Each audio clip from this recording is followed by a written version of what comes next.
नमस्कार दोस्तों, आज हम लोग new NCERT class 7 geography lesson है 6। टॉपिक है प्राकृतिक वनस्पति एवं वन्य जीवन।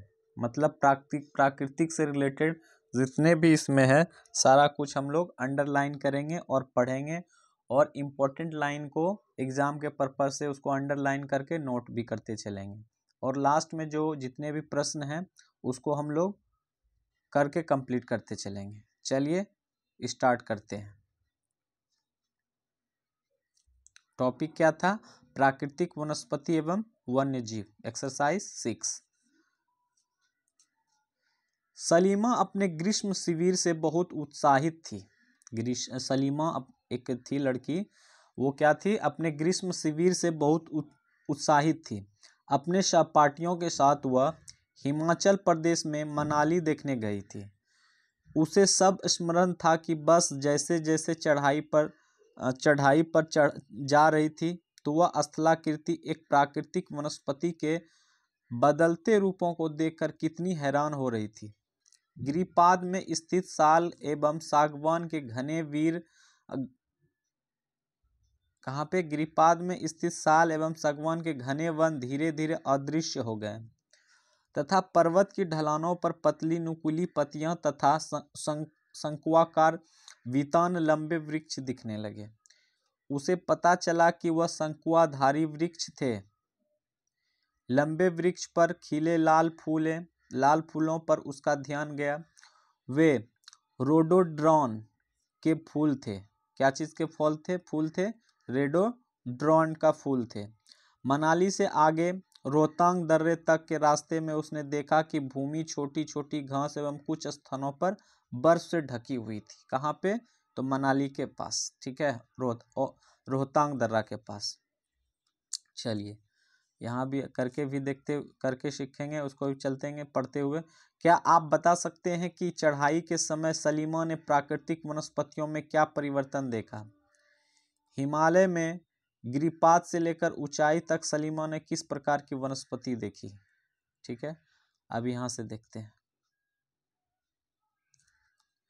सलीमा के अवलोकन से हम अनुमान लगा सकते हैं कि स्थल की ऊंचाई एवं वनस्पति की विशेषताएं एक दूसरे से संबंधित है। ऊंचाई में परिवर्तन के साथ जलवायु में भी परिवर्तन होता है तथा इस कारण से प्राकृतिक वनस्पति में भी बदलाव आता है। वनस्पति की वृद्धि तापमान एवं नमी पर निर्भर करती है।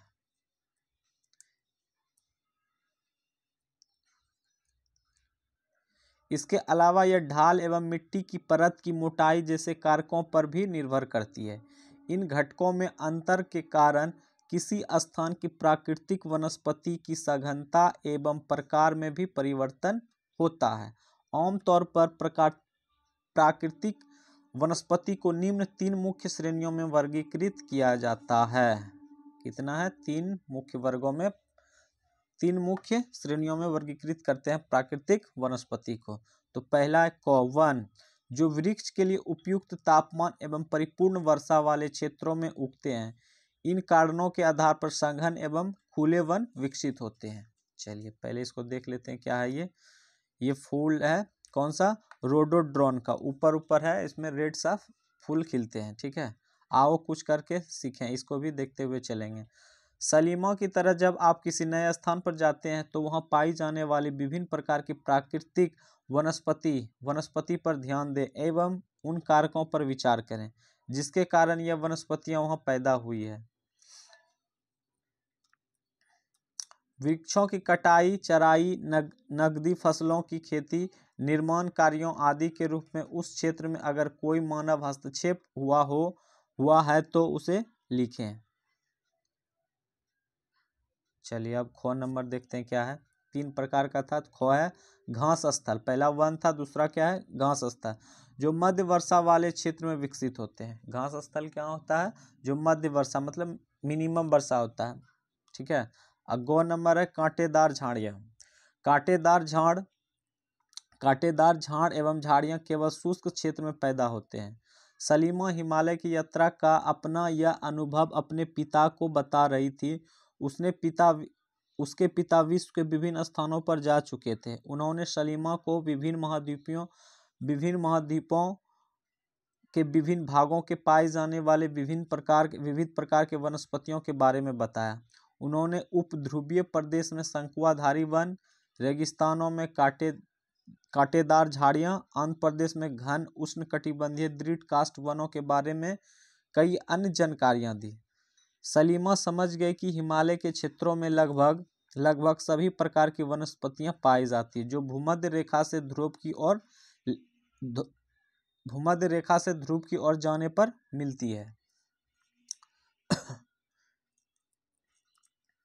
प्राकृतिक वनस्पतियों के प्रकार में बदलाव का मुख्य कारण जलवायु का बदलाव है। जैसे जैसे जलवायु में परिवर्तन आएगा वैसे वैसे प्राकृतिक वनस्पतियां भी बदलते हुए जाएंगे। ठीक है, आइए हम विश्व की विभिन्न प्रकार की प्राकृतिक वनस्पतियों एवं उनके गुण एवं वहां प्रवास करने की वन जीवों की जानकारी प्राप्त करें।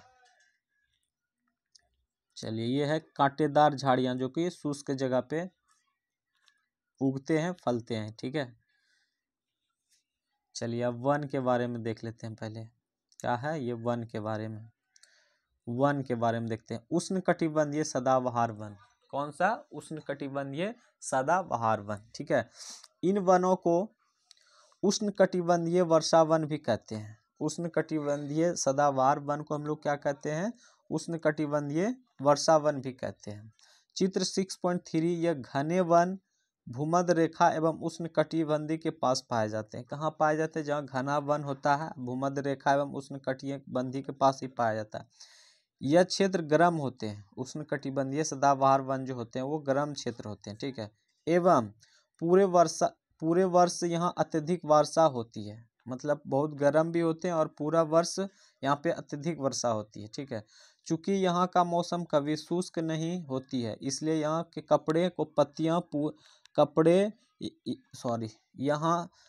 यहाँ के पेड़ों की पत्तियां पूरी तरह नहीं झड़ती, इसलिए उन्हें सदाबहार कहते हैं। मतलब एनी टाइम, मतलब कुछ हद तक झड़ते हैं, बाकी बाद रह जाते हैं, क्योंकि शुष्क होते के साथ वहाँ पूरे वर्ष बारिश भी तो होती है। काफी घने वृक्षों की मोटी वितान के कारण दिन के समय भी सूर्य का प्रकाश वन के अंदर तक नहीं पहुंच पाता है। आमतौर पर यह दृढ़ काष्ठ वृक्ष जैसे रेजवुड, आबनूस, महोगनी आदि पाए जाते हैं। जैसे कहने का मतलब है कि इतना घना जंगल है ना कि दिन के समय भी 12-1 बजे दोपहर के टाइम भी सूर्य की प्रकाश पेड़ के नीचे नहीं जा पाता है। ठीक है, ऊपर में ही रह जाता है, इसलिए सदाबहार वन कहते हैं और खिले रहते हैं। कुछ एग्जाम्पल में दिया हुआ है वहाँ का वृक्ष क्या क्या है। उष्णकटिबंधीय सदाबहार वन का वृक्ष क्या है? रोजवुड है और आबनूस है, महोगनी है। ठीक है, देखिए ये है उष्णकटिबंधीय सदाबहार वन की फिगर। कितना? 6.3। ये बहुत घना जंगल होता है। चलिए इसको भी कुछ देखते जाते हैं। क्या आप जानते हैं ब्राजील के उष्णकटिबंधीय सदाबहार वन इतने विशाल है। ब्राजील के उष्णकटिबंधीय सदाबहार वन इतने विशाल है कि यह पृथ्वी के फेफड़े की तरह प्रतीत होते हैं। आप बता सकते हैं क्यों?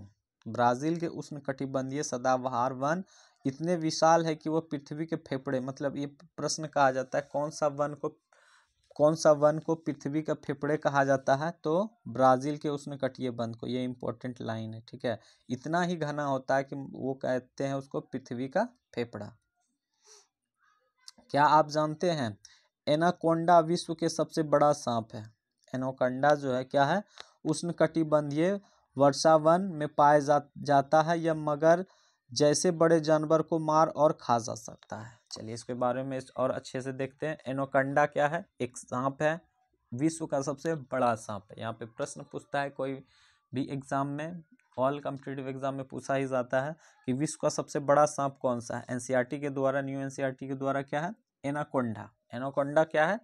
विश्व का सबसे बड़ा सांप है। और वो कहाँ पाया जाता है? तो उष्णकटिबंधीय वर्षा वन में पाया जाता है। ठीक है, यह क्या है, मगरमच्छ जैसे बड़े जानवर को भी मारकर खा जाता है। मगरमच्छ को तो सोच सकते हैं हाथी वगैरह शेर वगैरह को तो ऐसे ही खा सकता है।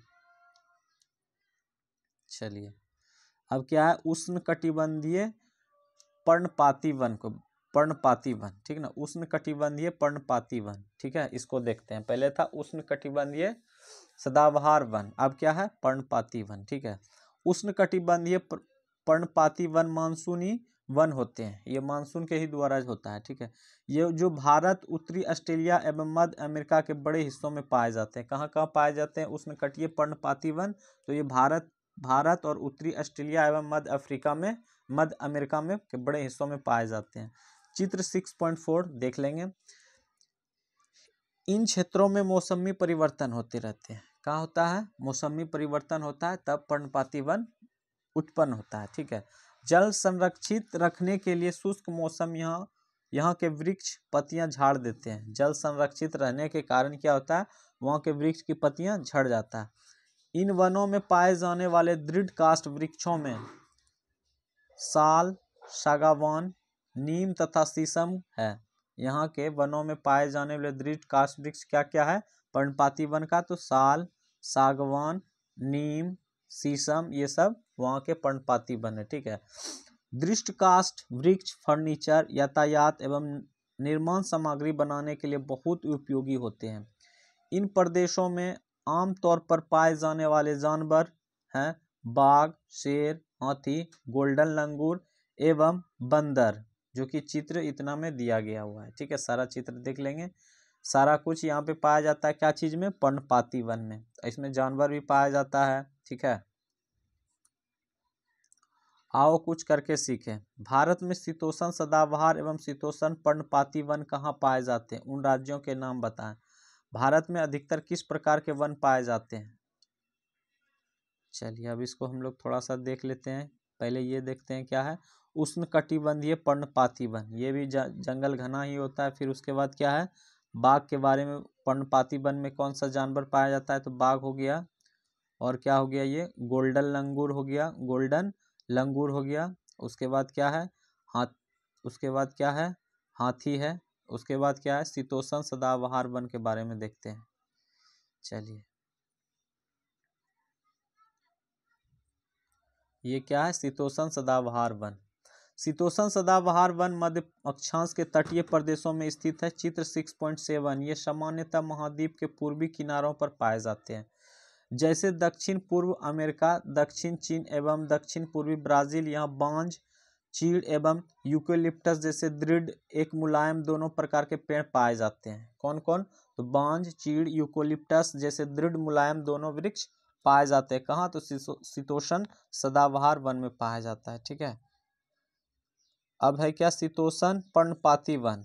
शीतोष्ण पर्णपाती वन उच्च अक्षांश की ओर बढ़ने पर अधिक शीतोष्ण पर्णपाती वन मिलते हैं। मतलब ऊंचा अक्षांश पे जाओगे ना तो वहां पे क्या मिलेगा, शीतोष्ण पर्णपाती वन मिलते हैं। और चित्र 6.11 में हम लोग देखेंगे, यह उत्तरी पूर्वी अमेरिका, चीन, न्यूजीलैंड, चिली एवं पश्चिमी यूरोप के तटीय प्रदेशों में पाए जाते हैं।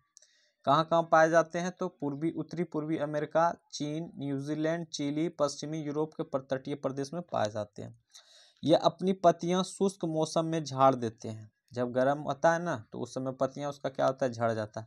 यह पाए जाने वाला पेड़ है बांज, एस, बीज आदि। और वहाँ पे रहने वाले जानवर है हिरन, लोमड़ी, भेड़िया, यहाँ के आम जानवर हैं। फिजेंट तथा मोनाल जैसे पक्षी भी यहाँ पाए जाते हैं। चित्र 6.9 और 6.10 में पाए जाते हैं। शीतोष्ण पर्णपाती वन में क्या पाया जाता है, फिजेंट और मोनाल जैसे पक्षी भी पाए जाते हैं। चलिए यही है फिजेंट पक्षी, रेड टाइप का है। और ये क्या है, मोनाल भी है, एक ब्लू कलरफुल है, ठीक है, अच्छा लग रहा है देखने में, ये भी पाया जाता है वहाँ पे। और क्या है, शीतोष्ण पर्णपाती वन, ये हो गया जंगल, लंबे लंबे होता है, मुलायम, ठीक है। चलिए अब पढ़ते हैं भूसागरीय वनस्पति। क्या पढ़ते हैं अब, भूसागरीय वनस्पति। भूसागरीय वनस्पति, आप जान चुके हैं कि महाद्वीपीय के पूर्व एवं उत्तरी पूर्व किनारों के अधिकांश भाग शीतोष्ण सदाबहार एवं पर्णपाती पेड़ों से ढके हुए हैं। महाद्वीप के पश्चिमी एवं दक्षिणी पश्चिमी किनारे भिन्न है। यहाँ भूमध्य सागरीय वनस्पति पाई जाती है। चित्र 6.12 देख लेंगे। यह अधिकतर यूरोप, अफ्रीका एवं एशिया के भूमध्य सागर के समीप वाले प्रदेशों में पाई जाती है, इसलिए इसका यह नाम पड़ा। यह वनस्पतियां भूमध्य सागर के बाहरी प्रदेशों जैसे संयुक्त राज्य अमेरिका के कैलिफोर्निया और दक्षिण पश्चिम अफ्रीका के दक्षिण पश्चिम, दक्षिण अमेरिका के दक्षिण पश्चिमी ऑस्ट्रेलिया में भी पाई जाती है। चलिए ये देख लेते हैं भूमध्य सागरीय में अंगूर के बाग। 6.12 है। भूमध्य सागरीय प्रदेश में अंगूर की खेती कैसे होता है देख लीजिए यहाँ पे, ठीक है। सब जगह अंगूर की खेती नहीं होता है, वैसा टेम्परेचर चाहिए, वैसा वहाँ का जलवायु चाहिए, ठीक है। क्लाइमेट भी मायने रखता है। क्या आप जानते हैं भूमध्य सागरीय वृक्ष शुष्क ग्रीष्म ऋतु में स्वयं को ढाल लेते हैं। उनकी मोटी छाल एवं पत्तियां वाष्पोत्सर्जन को रोकती है। मतलब भूमध्य सागरीय वृक्ष शुष्क ग्रीष्म ऋतु में भी स्वयं को ढाल लेते हैं, ठीक है। उनकी मोटी छाल एवं पत्तियां वाष्पोत्सर्जन को रोक लेती है। मतलब शुष्क मतलब गर्मी के दिन भी अपने आप में वो माहौल को बदल लेता है, ठीक है। मध्य प्रदेश भूमध्य सागरीय प्रदेश भूमध्य सागरीय प्रदेश को फलों की कृषि के कारण विश्व का फलोद्यान भी कहा जाता है। एकदम वेरी इंपॉर्टेंट है ये, ठीक है। विश्व का फलोद्यान कहा जाता है कौन सा प्रदेश? तो भूमध्य सागरीय प्रदेश को। चलिए ये भी हो गया। अब आगे की ओर बढ़ते हैं। अभी शंकुआधारी भी वन पढ़ेंगे, पहले ये इसको पढ़ लेते हैं। ऑस्ट्रेलिया में भी पाई जाती है। इन प्रदेशों में गर्म शुष्क ग्रीष्म एवं वर्षा वाली मृदु शीत ऋतु होती है। इन क्षेत्रों में आमतौर पर संतरा, अंजीर, जैतून एवं अंगूर जैसे नींबू वंश सिट्रस के फल पैदा किए जाते हैं। क्योंकि लोगों ने अपने इच्छा अनुसार कृषि करने के लिए यहाँ प्राकृतिक वनस्पति को हटा दिया है, यहाँ वन्य जीवन कम है।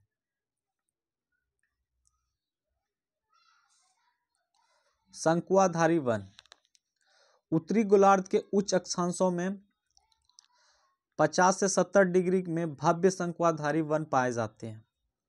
चित्र 6.13 एवं क इन्हें टेगा भी कहते हैं।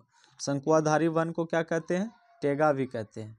ये वन अधिक ऊंचाइयों पर भी पाए जाते हैं। इन्हीं वृक्ष को सलीमा ने हिमालय में प्रचुर मात्रा में देखा था। यह लंबे नरम काष्ठ वाले सदाबहार वृक्ष होते हैं। इन वृक्षों के काष्ठ का उपयोग लुगदी बनाने के लिए किया जाता है, जो सामान्यतः तथा अखबारी कागजें बनाने के काम आती है। नरम काष्ठ का उपयोग माचिस एवं पैकिंग के लिए, बक्से बनाने के लिए भी किया जाता है। चीड़, देवदार आदि इन वनों के मुख्य पेड़ हैं। यहाँ सामान्यतः रजत, लोमड़ी, मिंक, ध्रुवीय भालू जैसे जानवर भी पाए जाते हैं। अपने आसपास नरम तथा दृढ़ काठ से बनी वस्तुओं पर ध्यान दें। अपने बड़े से अपने आसपास के वृक्षों की नाम पता करें।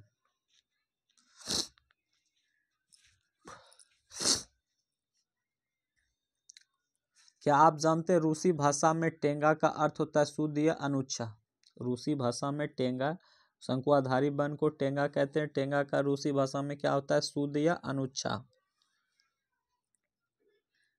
चलिए ये क्या है? शंकुआधारी वन है। ये हिमछिद्र शंकुआधारी वन है। चलिए अब क्या पढ़ेंगे हम लोग? घास स्थल। घास स्थल के बारे में पढ़ेंगे। उष्णकटिबंधीय घास स्थल। ये वन भूमध्य रेखा के किसी भी तरफ उग जाते हैं और भूमध्य रेखा को दोनों ओर से उष्णकटिबंधीय क्षेत्र में तक फैले हैं। चित्र 6.1.4 यही है। 6.1.4 उष्णकटिबंधीय घास स्थल। ये कहीं भी फैल सकते हैं। यहाँ वनस्पति निम्न से मध्य वर्षा वाले क्षेत्रों में पैदा होती है। निम्न से मध्य, ज़्यादा होगा तो फिर नहीं होगा, थोड़ा हुआ और इतना तक, इतना हो गया तो नहीं होगा, इतना तक चलेगा, निम्न से मध्य तक चलेगा, ज़्यादा होगा तो नहीं उग पाएगा, ठीक है। यह घास काफ़ी ऊंची, लगभग 3 से 4 मीटर की ऊंचाई तक बढ़ सकती है। अफ्रीका के सवाना घास स्थल इस प्रकार के हैं। सामान्य रूप से उष्णकटिबंधीय घास स्थल में हाथी, जेब्रा, जिराफ, हिरन, तेंदुआ आदि जानवर पाए जाते हैं।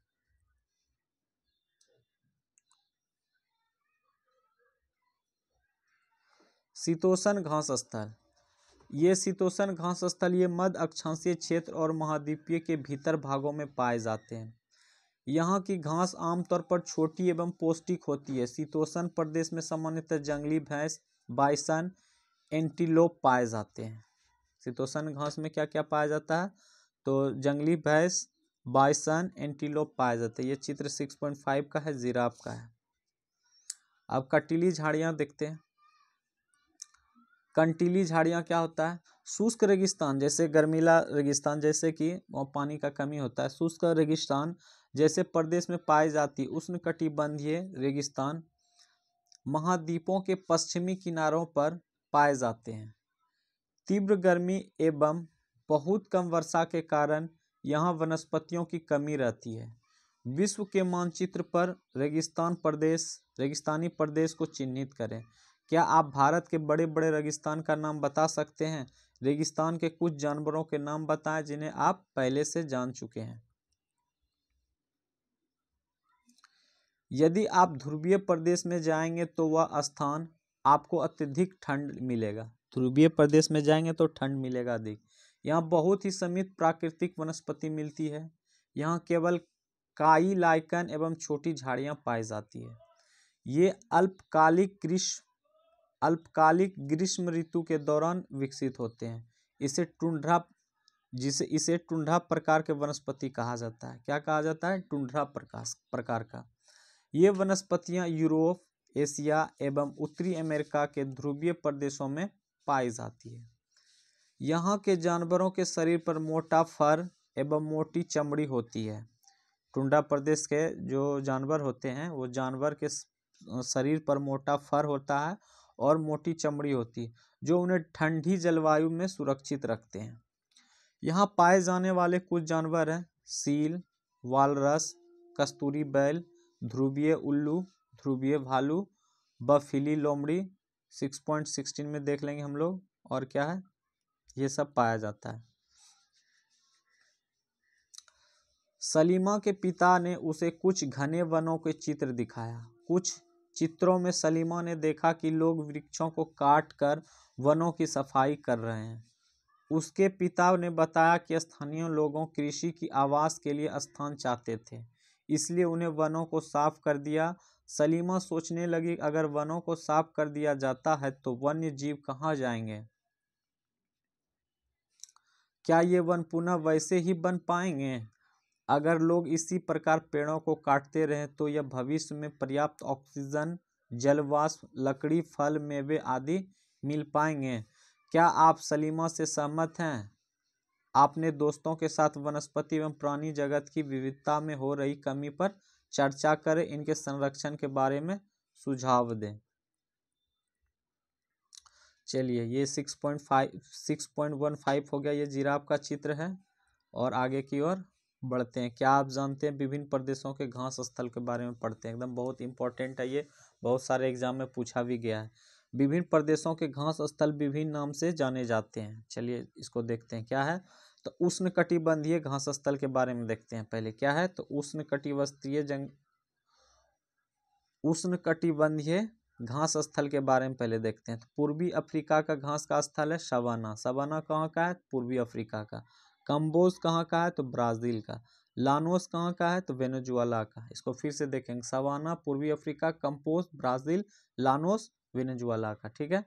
अब शीतोष्ण कटिबंध स्थल देखते हैं। शीतोष्ण कटिबंधीय घास स्थल पेम्पास कहाँ का है? तो अर्जेंटीना का है। पियरी कहाँ का? उत्तरी अमेरिका का। वेल्ड कहाँ है? दक्षिण अफ्रीका का। स्टेपी कहाँ का है? मध्य एशिया का। डॉन कहाँ का? ऑस्ट्रेलिया का। एक बार और इसको देख लेते हैं। पेम्पास कहाँ का? अर्जेंटीना का है घास स्थल। और प्रेयरी कहाँ का है? उत्तरी अमेरिका का। वेल्ड कहाँ है? दक्षिण अफ्रीका का। स्टेपी कहाँ का है? मध्य एशिया का। डॉन कहाँ है? तो ऑस्ट्रेलिया का। चलिए, ये फिगर है किसका? वालरस का। देख लीजिए वालरस कैसा होता है। ये वालरस है। ये ध्रुवीय भालू है। ये ध्रुवीय भालू होता है वाइट कलर का। और ये क्या है? सील है। चलिए, ये टॉपिक कंप्लीट हो गया। कुछ प्रश्न बचा है उसको कंप्लीट कर लेते हैं। चलिए 2 नंबर प्रश्न है, सही उत्तर चिन्हित कीजिए। कौन नंबर प्रश्न है, काई एवं लाइकेन पाए जाते हैं, कहाँ पाए जाते हैं, काई और लाइकेन कहाँ पाए जाते हैं, तो पाए जाते हैं 3 नंबर में, कहाँ, टुंड्रा वनस्पति में। काई और लाइकेन कहाँ पाया जाता है, तो टुंड्रा प्रदेश में। चलिए ख नंबर है, कांटेदार झाड़ियाँ मिलती है, कांटेदार झाड़ियाँ कहाँ मिलती है, तो हो जाएगा गर्म एवं शुष्क रेगिस्तान जलवायु में। कहाँ, तो गर्म एवं शुष्क, जहाँ गर्मीला पदार्थ, जहाँ गर्मीला स्पेस होगा ना, वहीं पे कांटेदार झाड़ियाँ मिलती है। चलिए गो नंबर देख लेते हैं, उष्णकटिबंधीय सदाबहार वन एक सामान्य जानवर है, वहाँ पे सामान्य जानवर कौन कौन सी है इसको देख लेते हैं। उष्णकटिबंधीय सदाबहार वन में एक सामान्य जानवर कौन सा है, तो हो जाएगा ये एक बंदर। शंकुआधारी वन एक महत्वपूर्ण वृक्ष प्रजाति है। शंकुआधारी वन का एक क्या है, वहाँ की जो कि ऊंचे स्थान पे पाया जाता है, तो क्या हो जाएगा, चीड़ का पेड़। और स्टेपी घास स्थल पाए जाते हैं, तो अभी भी तुरंत देखे हैं, स्टेपी कहाँ पाया जाता है, स्टेपी घास स्थल पाए जाते हैं, कहाँ पाया जाता है, अभी जस्ट पढ़े ये तो मध्य एशिया में, क्या है, मध्य एशिया में। चलिए 3 नंबर है, निम्नलिखित स्तंभों को मिलाकर सही जोड़े बनाइए, इसको मिलान करना है। वालरस क्या है, वालरस क्या है, तो वालरस एक प्रकार का ध्रुवीय जानवर है, क्या है, एक ध्रुवीय जानवर है वालरस, जो कि पाया जाता है। देवदार का वृक्ष क्या है, तो ये हो जाएगा नरम काष्ठ का पेड़, क्या हो जाएगा, नरम काष्ठ का पेड़। जैतून क्या है, तो जैतून हो जाएगा एक कांटेदार झाड़ियाँ, क्या हो जाएगा, कांटेदार झाड़ियाँ। और हाथी क्या हो जाएगा, हाथी हो जाएगा 2 नंबर, उष्णकटिबंधीय पर्णपाती वन का एक जानवर, कहाँ का, तो उष्णकटिबंधीय पर्णपाती वन का एक जानवर है हाथी। कंपोज क्या है, कंपोज क्या है, क्या है इसमें ढूंढते हैं, क्या है, तो हो जाएगा ये कंपोज हो जाएगा एक नींबू वंश सिट्रस का फल, क्या है एक कंपोज, एक फल है, कौन सा, तो एक नींबू वंश के, नींबू के तरह ही होता है, सिट्रस फल है। डाउन क्या है, तो ये है एक अंटार्कटिका का शीतोष्ण घास स्थल। चलिए तो ये सारा क्वेश्चन कंप्लीट हो गया है। ये क्लास 7 का था ज्योग्राफी, लेसन एक्सरसाइज था 6 और टॉपिक था प्राकृतिक वनस्पति एवं वन्य जीव, जो कि हम लोग अच्छे से इसको रीडिंग लगाए और इम्पोर्टेंट लाइन को अंडरलाइन करते हुए टोटल क्वेश्चन आंसर भी कंप्लीट कर लिए हैं। अब नेक्स्ट एक्सरसाइज होगा 7, जो कि नेक्स्ट क्लास में होगा। धन्यवाद। आज का क्लास यहीं पे समाप्त करते हैं।